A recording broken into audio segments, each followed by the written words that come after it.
Ash நம்ம நெற்றியில் பூசப்படுகிற போது இதை எப்படி இந்த நெருப்பு சாம்பலாக்கியதோ அதே போல் என் பாவத்தின் நெருப்பு என்னை சாம்பலாக்கிடும்.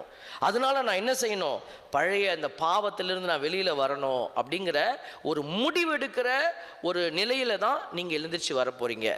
இதன் 2 விதமான பூசுதல் இருக்குது. இப்போ 2 விதமான பூசுதல். ஒன்று, எல்லாரும் பூசுகிறாங்க நானும் பூசிக்கிறேன், அப்படி வர போகிறீங்களா? இல்லை இந்த தவக்காலத்தில் நான் கொஞ்சம் முயற்சி எடுத்து வித்தியாசமாக நிற்பேன் அப்படின்னு நீங்கள் முடிவோடு வர போகிறீங்களா? ஆண்டவருக்காக நான் ஏதாவது செய்யணும், அப்போ தவக்காலத்தில் யோசிக்கணும், செயல்படணும். அந்த முடிவோடு நீங்கள் வந்தீங்கன்னா ஆவியானவர் உங்களுக்கு உதவி செய்வார். இல்லை எல்லாரும் போகிறாங்க நம்மளும் போய் நின்றுட்டு வருவோம் அப்படின்னா அது ஒரு வெறும் பூசுதல், அது உண்மையான பூசுதல் அல்ல.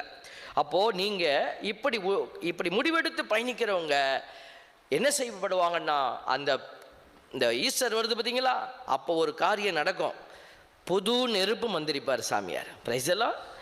அப்போ நீங்கள் புதிய நெருப்பால் ஆசீர்வதிக்கப்படுகிற அபிஷேக நெருப்பாய் மாறி இருப்பீங்க. இப்போ இந்த பழைய நெருப்பு உன்னை சாம்பலாக்கியது. ஆண்டவரிடமிருந்து வருகிற அந்த புதிய நெருப்பின் ஆற்றல், அபிஷேக நெருப்பு உன்னை ஆண்டவரை போல மாற்றுகிறது.